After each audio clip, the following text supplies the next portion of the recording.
네, 화제 인물, 화제의 소식을 전하는 시간, 피플앤 이슈 시간이 돌아왔습니다. 오늘도 함께 하실 분들 계시죠? 네, 그렇습니다. 오늘 피플앤 이슈에서는요, 홍쌤과 철수의 취업학개론 함께 하도록 할 텐데요. 네. 그래서 이 자리에 모신 분이 있습니다. 바로 윈스펙 취업 아카데미의 홍기찬 컨설턴트 함께 해주셨습니다. 안녕하세요. 안녕하세요. 네, 반갑습니다. 오늘이 취업학개론 이제 세 번째 시간인데 주위 반응은 어떻습니까? 학생들이 챙겨보는 학생들이 있는데 네. 좀 딱딱하지 않고 실제적인 이야기 많이 나온다고 반응들이 좀 좋은 편입니다. 많은 또 홍보를 직접 또 부탁드리겠습니다.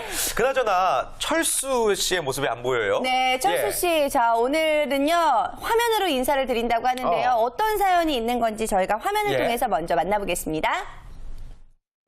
네, 잔매거진 시청자 여러분, 안녕하세요. 철수입니다. 오늘은 제가 이 스튜디오가 아니라 이곳 속초에서 이렇게 인사드리게 됐습니다. 사실은 제가 이랜드 합숙 면접을 오게 됐습니다. 굉장히 떨리는 마음으로 이렇게 지금 녹화를 하고 있는데 아무튼 저 면접에서 좋은 결과가 있었으면 좋겠습니다. 저 좀 많이 좀 격려 좀 해주세요. 그리고 오늘 저 없이 방송을 이끌어가게 된 이 서희 누나, 태진이 형, 그리고 홍쌤, 저 없이 굉장히 방송을 잘 이끌어갈 수 있을지 걱정이 많이 되는데요. 시청자 여러분께서도 많은 좀 성원 좀 부탁드릴게요. 아무튼 저는 이 물 좋고 공기 좋은 속초에서 떨지 않고 면접 잘 보고 가겠습니다. 그리고 다음 주에 더 좋은 모습으로 찾아뵙도록 하겠습니다. 네, 한 주 잘 보내시고요. 자, 잔매거진 그리고 이랜드 파이팅!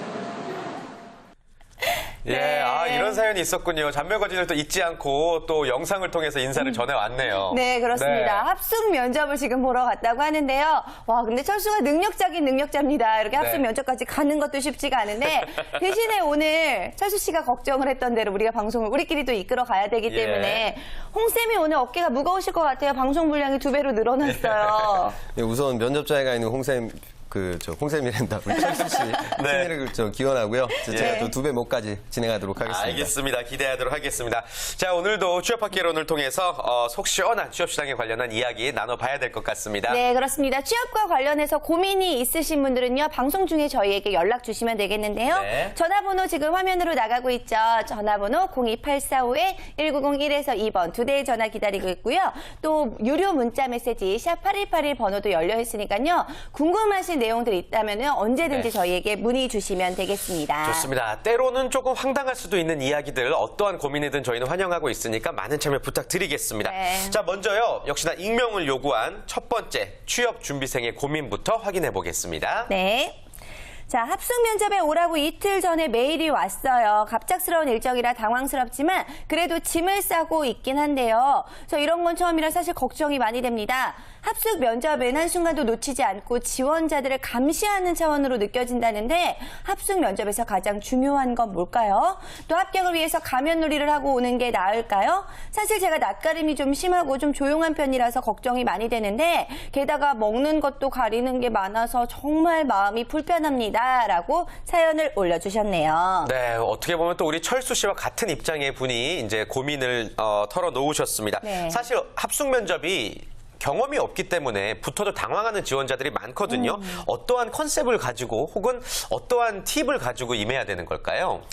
우리 일반적인 면접에서 토론 면접으로 좀 진화를 했고요. 그 다음에 이제 우리가 롤플레이 면접, 그 다음에 합숙 면접 이런 식으로 면접이 진화하고 있습니다. 우리 CJ에서 진행하는 심층 면접이라든가 지금 금융권에서 진행하고 있는 합숙 면접 같은 경우에는 사실 이런 시스템을 만들어는 저희는 하나예요. 그러니까 구직자들이 가지고 있는 가면을 벗기 위함입니다. 너무나 정해진 패턴으로만 답변이 나오다 보니까 이런 부분들이 기업이 좀 지겨워하고 있고 구직자 본연의 모습을 보기 위해서 이제 시간적으로 압박이라든가 스트레스, 그 다음에 협업 관련되는 이런 롤플레이를 진행을 하죠. 그런데 여기서 중요한 건 뭐냐면 어찌 보면 일반 면접보다 더 쉽다고 좀 구직자들이 접근하셨으면 좋겠어요. 결국 두 가지입니다. 그러니까 여러분 단체 활동이니까 참여율이 평균 이상으로 올라오셔야 되고요. 두 번째는 좀 이상한 다시 말해 좀 룰을 어긋나는 팀 플레이를 어긋나는 모습만 보여주지 않으시면 일반적인 면접보다 오히려 좀 편안하게 진행을 하셨으면 좋겠습니다. 이상한 짓만 하면 안 돼, 하지 않으면 된다. 그렇다면은 지금 고민 주신 분, 사연 주신 분 같은 경우에는 이상한 짓만 하지 않으면 합격할 수도 있다는 건가요? 우선은 제가 구체적인 기업을 좀 봐야겠는데 아마도 금융권이 많을 듯해요. 그런데 우리 일반적인 지금 제1금융권이나 제2금융권 같은 경우에는 구직자들에게 법인 영업을 맡기는 경우는 많지 않습니다. 대부분 이제 객장에 배치를 받게 되니까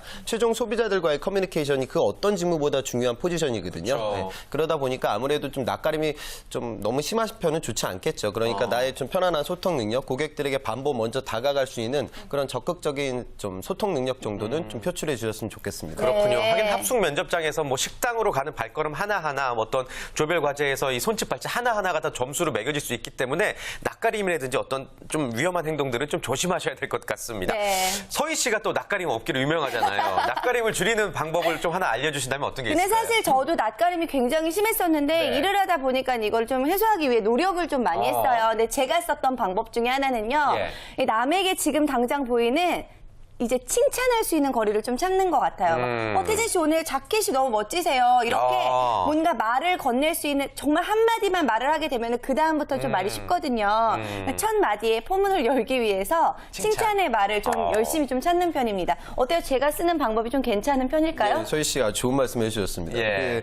보통 이제 경쟁이라는 식견을 가지고 이제 면접장에 들어서거든요. 네. 그러다 보니까 상호 좀 다른 사이드에서, 그러니까 갑과 을 상태에서 롤플레이가 진행될 때도 있고, 아니면 같은 팀에서 롤플레이가 진행될 때도 있습니다. 그런데 구직자들이 실수하는 게 내가 튀어야지, 그러니까 내가 이 친구들을 압도해야지, 내가 붙겠다 이런 생각을 하다 보면 상대방의 의견을 좀 묵살한다든가 좀 폄하하는 식으로 의견들이 많이 나와요. 그런 게 좋지 않습니다. 그래서 좀 잘하는 친구들은 예를 들어 상대방 팀에서 반대 사이드에서 어떤 이야기를 하더라도 그 의견을 좀 정리해 줄 수가 있겠죠. 그 사업 분석과 관련된 상대방 팀의 의견 좋은 말씀 잘 들었습니다. 뭐 이런 식으로 여러분들이 좀 멘트를 그런 식으로 좀 인트로 문장을 가져가게 되면 편안하게 여러분들 조직 친화력을 좀 표출할 수 있을 것입니다. 네, 그리고 지금은 함께하고 있지 않지만 지금 합숙 면접을 가 네. 있는 철수 씨 같은 경우에는 이랜드 합숙 면접에 가 있는데요. 이랜드 합숙 면접만의 특징이 있을까요? 그 이랜드는 잘 아시겠지만 우리나라의 대표적인 유통기업이고 또 패션 기업이기도 네. 하죠. 그러니까 소비자들과의 관계가 굉장히 중요한 기업입니다. 그리고 뭐 아시는 분들 아시겠지만 일부 종교적인 성향도 가지고 있고 네, 네. 좀 보수적인 성향의 면접 질문들도 계속 나오고 있기 때문에 네. 좀 이런 정치 성향이라든가 그다음에 이제 고객 친화력 이런 부분들에 좀 주안점을 주고 우리 철수 씨가 면접을 진행하셨으면 좋겠습니다. 네. 그러게 말이에요. 오늘 이제 합숙 2일차라고 들었는데 네. 우리 또 철수 씨가 좋은 결과 있기를 바라겠습니다. 네, 좋습니다. 첫 번째 고민 함께 해결해 봤고요. 두 번째 고민도 한번 들어볼까요? 네, 제가 소개해드리겠습니다. 그러니까 저는 공무원이 되고 싶은 사람입니다. 근데 공무원을 도피처가 아니라 하고 싶어서 준비하거나 고민 중인 사람이 진짜 있을까요? 근데 전 진짜 하고 싶어요. 솔직히 공무원이 진짜 하고 싶었으면 진작 했어야 하는데 관심이 아예 없었어요. 근데 취업도 안 되고 하니까 여러 가지 고민하다가 우연히 공무원을 알아봤는데 의외로 제가 평소에 하고 싶었던 일을 할 수 있는 분야가 있더라고요. 근데 문제는 제가 여자고 30이 다 된 나이라 지금부터 공부한다고 해도 합격한다는 보장도 없고 한다고 해도 부모님한테 또 빌부터 살아야 한다는 겁니다. 저 어떡할까요? 라고 고민을 털어놓으셨습니다. 네, 정말 많은 구직자들의 고민이 아닐까 싶은데요. 내가 하고 싶은 것과 할 수 있는 것이 뭔가 다를 때 뭔가 어지러운 심경이 있는 거, 이런 거 정말 많은 분들의 고민일 수밖에 없겠죠. 네. 제가 늘상 많이 듣는 질문인데 네. 저는 좀 결론적으로 말씀드리면 구직자들이 이걸 아셨으면 좋겠어요. 그러니까 이게 안 되니까 어떤 도피처로 새로운 목표를 설정하는 거. 저는 단언컨대 이런 접근은 결과가 좋지 못하다고 좀 충고드릴 말씀드리고 싶습니다. 도피처로 목표를 설정하면 결코 도달할 수 없다. 조금 더 자세한 이야기 들어볼까요? 약간 좀 추상적인 얘기가 될 듯도 한데요. 제가 네. 좀 드리고 싶은 말씀은 그 구직자 여러분들이 취업이 좀 힘드니까 뭐 저한테 선생님 다시 좀 공무원 시험을 해볼까요? 아니면 의전에 차라리 도전하는 게 나을까요? 좀 뭐 인천 옥동자한테 물어가 보니까 제 인생의 취업은 없답니다. 뭐 이렇게 좀 푸념하는 분들이 많습니다. 인천 그래서 옥동자는 누구예요? 그건 제 제자 중에 한 학생인데 그 취업이 하도 좀 많이 떨어지다 보니까 이게 좀 우리 흔히 말하는 점집에 좀 의존하는 구직자들도 있어요. 그래서 다 보니 뭐 사기업 취업은 힘들대더라. 그러니까 좀 돌파구를 그런 데서 좀 찾으려는 경향은 전 좋지 못하다고 말씀드리고 싶습니다. 심리적으로 그러니까 이제 나약해지고 있다라는 말씀이시죠? 예, 네. 맞습니다. 예. 그러니까 구직자 여러분들이 그러니까 취업이 되게 힘드니까 다른 부분에서 좀 방향을 찾으려고 하는데 그 부분은 또 그 목표에 맞춰서 차근차근 준비했던 친구들하고 다시 또 경쟁을 하셔야 되거든요. 그러니까 신림동에 가보면 뭐 컵밥 먹으면서 정말 열심히 공부하는 공무원 준비생들 굉장히 많습니다. 네. 그런데 내가 단순히 취업이 안 되니까 뭐 예를 들어 학점 같은 게 대표적인 사례인데 내가 서류가 계속 떨어지다 보니까 아마 나는 낮은 학점 때문에 서류가 떨어지는 거야. 그러면 학점은 지금 건드릴 수가 없으니까 그럼 이거에 영향력이 좀 덜한 공무원 시험을 준비해보자. 근데 그렇게 해서 그쪽으로 집중한다고 해서 해서 그곳에서 경쟁력이 생기지는 않습니다. 그렇습니다. 뭔가 자신의 도피처로 삼는 것보다는 내가 네. 정말 무엇이 하고 싶은지에 대해서 심각하게 생각해 볼 필요가 있지 않을까 싶은데 스텝 바이 스텝 전략이라는 게 있다고 들었습니다. 이건 또 뭔가요? 취업이 좀 힘드니까 네. 제가 좀 구직자들한테 많이 말씀드리는 부분인데 대한민국이 삼성, 현대만으로 돌아가진 않거든요. 네. 실제로 좋은 기업들이 굉장히 많고 우리가 흔히 말하는 히든 챔피언 기업들이 있습니다. 그래서 예. 평생 직장인 개념이 이제 여러분 깨지고 있고요. 내가 삼성에 들어갔다고 해서 거기서 뭐 인생 끝나는 건 아니잖아요. 네. 그러니까 스텝 바이 스텝, 다시 말해 전략적으로 본인의 포지션을 올리기 위한 노력들도 좀 진행하셨으면 좋겠습니다. 제가 기업에 네. 있을 때도 중견 기업이나 중소기업에서 이력을 쌓으신 이후에 대기업에 입사하는 분들도 최근엔 굉장히 많은 추세니까요. 네. 여러분들이 지금 너무 힘들다고 생각하지 마시고 낮은 포지션에서 시작을 해서 차근차근 점차적으로 올라가는 전략도 같이 생각하셨으면 좋겠습니다. 네, 그렇군요. 좋습니다. 아무튼 도피처로 정한 목표는 결코 도전이 될 수 없다라는 그렇죠. 말씀 명심하시길 바라겠고요. 세 번째 고민도 한번 확인해 보겠습니다. 네, 고민 제가 알려드릴게요. 자, 전문대 나와서 대기업 생산직에 들어간 친구랑 술을 먹다가 깜짝 놀랐어요. 중학교 때 친했던 친구고 꽤 괜찮은 전문대 기계설계과를 나와서 울산에 있는 모 대기업 생산직으로 들어간 친구인데요. 어쨌든 그 친구가 작년에 정산을 해보니까 세후로 이것저것 다 합쳐서 3,500 정도 받았다고 합니다. 그러니까 세전으로 따지자면 4,000을 넘게 받은 거죠. 물론 3교대라서 가끔 밤샘 근무를 할 때도 있기는 한데 공장에서 기계설비 관리 감독을 하는 거라 특별히 어려울 것도 없다고 하는데요. 그러다 보니까 그 친구도 이번 주에 차도 새로 뽑고 또 내년엔 여자친구랑 결혼도 한다는데 너무 부럽습니다. 저는 4년째 나온 백수인데 제 마음 혹시 아시겠어요? 네, 마지막 멘트가 내 가슴을 후벼파네요. 4년째 나온 백수시라고. 그래요. 네. 아유, 스스로 얼마나 또 마음이 괴롭고 또 친구들이 부러우면 이런 고민을 털어놓으셨을까요? 사실은 근데 또 어떻게 보면 냉정하게 조언을 해주셔야 될 것 같습니다. 홍쌤께서 이 고민을 좀 어떻게 받아들이셨어요? 저는 이제 일을 하고 있으니까 네. 구직자들이 왜 이렇게 취업이 힘들까 뭐 고민을 해봤어요. 그러면 구직자들이 여러분들이 취업이 안 되는 이유는 뭐 이명박 전 대통령 때문이 아닙니다. 여러분들이 취업이 안 되는 이유는 여러분들이 너무 많아서 그렇습니다. 다시 말해 뭐 70년대 후반부 때 한 1년에 쏟아져 나오는 저 4년제 대학 졸업생이 한 30만 정도 됐다고 하는데 네. 지금 뭐 300만이 넘어가고 있거든요. 그러니까 아이고. 다시 말해 일자리가 늘어날 수 있는 상황이 못 됩니다. 그러니까 다시 말해 대학을 너무 많이 갔습니다. 뭐 중국도 지금 8% 고도 성장을 일궈내 나가는 국가임에도 불구하고 대졸공채 시즌으로 보면 굉장히 취업이 힘들다고 하거든요. 그래서 그 말씀을 좀 우선 드리고 싶고 두 번째는 그러니까 우리가 초대졸이나 고졸로 이제 입사하는 이런 직접 직군 분들이 계세요. 근데 그분들도 절대 루틴한 업무만 반복하는 건 아닙니다. 그러면서 본인의 노하우를 쌓아가는 과정들을 겪는데 단순히 지금 표면적으로 보이는 모습이 편해 보인다고 해서 그 부분을 동경하는 건 좋은 포지션이 되지 못할 듯 하고요. 이제 대학을 졸업하신 분들이니까 본인의 역할에 맞는 그런 창의적인 대졸공채 신입사원으로 거듭나기 위한 노력을 지속하셨으면 좋겠습니다. 네, 아무래도 이런 부러움에 마음을 주기보다는 목적을 정해놓고 목표를 정해놓고 달려가야 된다 뭐 이런 말씀이시죠? 네. 네, 열심히 알겠습니다. 좀 노력을 하셔야 될 것 같습니다. 자, 학생들 또 만나시다 보면요. 다양한 이야기들 나누게 되실 것 같아요. 뭐 주로 어떤 대화들 요즘 많이 나누세요?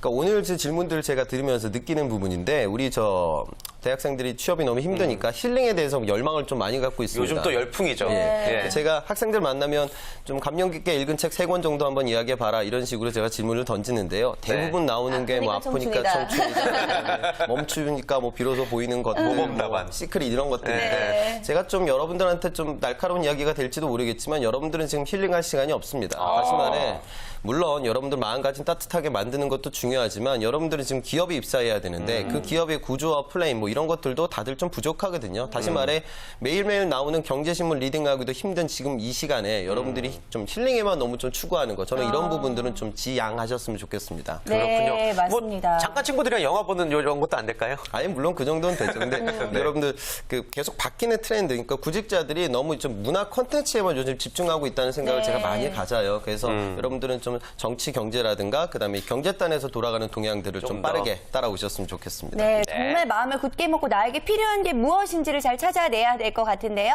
자, 저희가 세 번째 고민까지 함께 이야기 나눠봤고요. 네 번째 고민도 태진 씨가 소개해 주실까요? 좋습니다. 바로 소개해드리겠습니다. 다니던 직장을 때려치우고 나서 이제 구직 활동을 하는데 기간이 길어지니까 서러운 일이 많이 생기네요. 올해 만난 남자친구도 직장 다닐 때랑 많이 달라졌어요. 취업 준비하다 가끔 연락하면 남친은 시간 많으냐고 준비 안 하냐고 비아냥거리더라고요. 친구들도 예전 같지 않고 집에서도 눈치가 보이고 잘 될 때랑 잘 안 될 때랑 주변이 사뭇 다르네요. 저만 이런 걸까요? 라고 고민을 주셨습니다.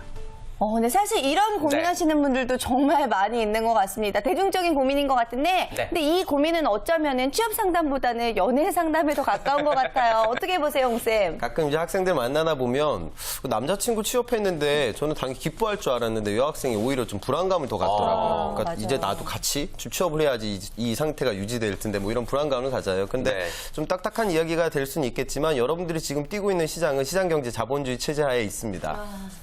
그 자본주의요? 무섭게 이렇게 말씀을 연애 또. 상담이 아닌 자본주의야. 이게 무슨 뜻일까요? 좀 뭐 다른 관점에서 좀 드리는 말씀인데요. 이제 구직 시장도 어차피 시장이잖아요. 그렇죠? 그러니까 수요 공급의 원칙이 적용이 됩니다. 그러면 대표적으로 지금 대한민국 시장에서 가장 선호도가 높은 기업 중에 하나가 CJ ENM입니다. 인기죠.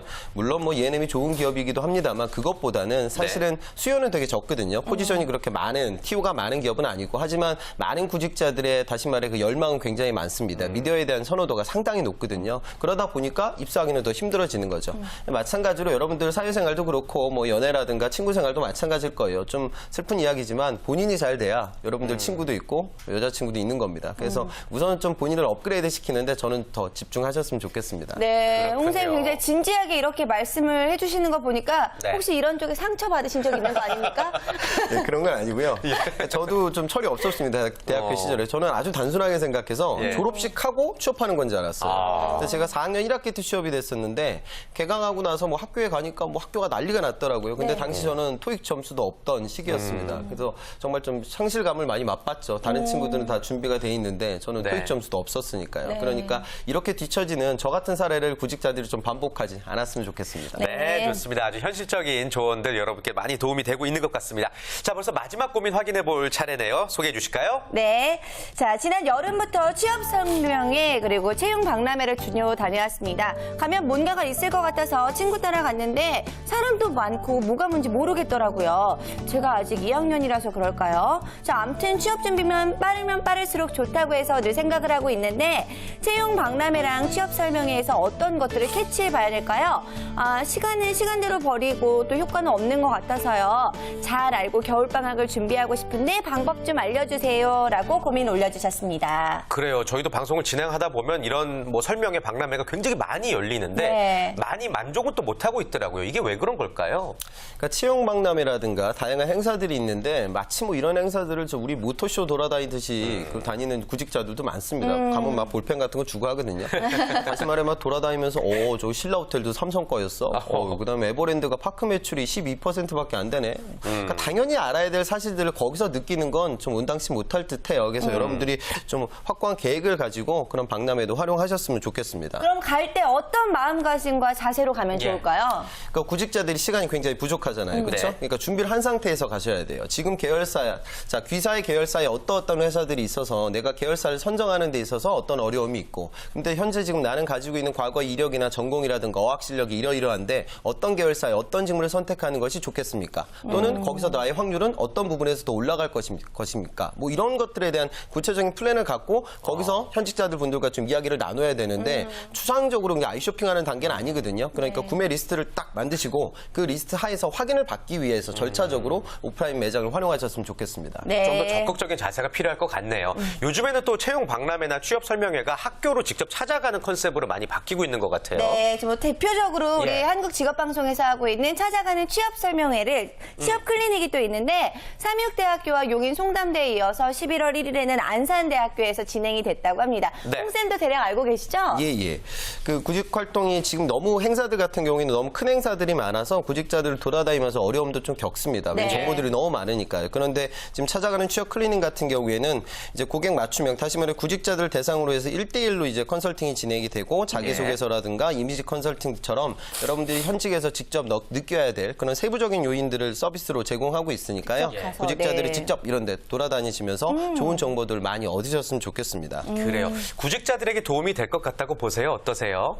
예, 저는 충분히 도움이 될 듯합니다. 그러니까 인터넷이나 아무래도 여러분들이 텍스트 위주로만 이제 읽는 거하고 직접 경험이 많은 분들에게 면접이라든가 기업 선택이라든가 자소서 작성과 관련된 세부적인 도움들을 받게 되면 여러분들한테 좀 많이 힘이 됩니다. 그리고 개인별로 상황이 틀린데 그 부분에 대한 아마 조언을 얻을 수 있을 것이라고 믿습니다. 네, 그렇다면 실제로 우리 학생들을 이 찾아가는 취업 클리닉에 대해서 어떤 평가를 내리고 있는지 저희가 화면을 통해서 담아봤습니다. 함께 보시죠. 졸업을 앞둔 취업생으로서 이렇게 직접 찾아와서 직업에 맞춰서 자기소개서랑 이력서 설명해 주신 거 너무 좋았고요. 이제 취업할 때 자신감이 생긴 것 같아요. 취업에 대해서도 좀 더 뭐 고민이나 계획 같은 게 좀 뚜렷하게 이제 잡혀가는 것 같고요. 기존에 몰랐던 부분을 이번 교육 통해서 알 수 있어서 참 좋았던 것 같고요. 취업에 대한 자신감이 생긴 것 같습니다. 취업을 준비하는 입장에서 부족한 것도 많고 걱정되는 부분이 많았는데 이번 교육을 참여하면서 면접에 어떻게 임해야 되고 어떤 옷을 준비하고 어떻게 나아가야 되는지에 대해서 자세하게 알 수 있어서 되게 뜻깊고 보람 있는 시간이었던 것 같아요. 네, 학생들 얼굴에 만족 이렇게 써 있는 것 같아요. 네, 맞습니다. 오늘 저희 방송도 만족하셨는지 모르겠는데 저희가 오늘 구직자들의 5가지 고민을 듣고 해결까지 해드렸습니다. 뭔가요? 정말 직접적인 이야기를 해드릴 수 있어서 참 좋았던 것 같은데요. 네. 자, 그렇다면은 홍쌤에게 한번 물어보도록 하겠습니다. 대한민국 취업 준비생이란 무엇일까요? 저는 힐링보다 도전이다. 좀 이런 말씀을 드리고 싶습니다. 이유가 왜요? 지금 이 방송 들으시는 구직자분들이 한번 카운트 해보셨으면 좋겠어요. 여러분들이 지금 하반기 시즌을 지금 뛰셨다. 그런데 내가 지금 자기소개서를 20개 언더로 썼다. 저는 그런 분들은 좀 반성하셨으면 좋겠습니다. 실제로 구직 활동이 어렵지만 의외로 도전을 좀 덜 하시는 분들도 많습니다. 그래서 여러분들 좀 자소서 광탈이 힘들게 느껴지시겠지만 지원의 개수를 늘리지 않으면 여긴 상대평가의 영역이기 때문에 횟수를 늘려야 됩니다. 도전을 좀 계속 지속하셨으면 좋겠습니다. 좋습니다. 네, 알겠습니다. 다음 주에도 이 시간 계속되도록 하겠고요. 늘 우리에게 따끔한 조언과 또 따뜻한 조언을 함께 해주시는 홍쌤 오늘도 감사드리겠습니다. 고맙습니다. 고맙습니다.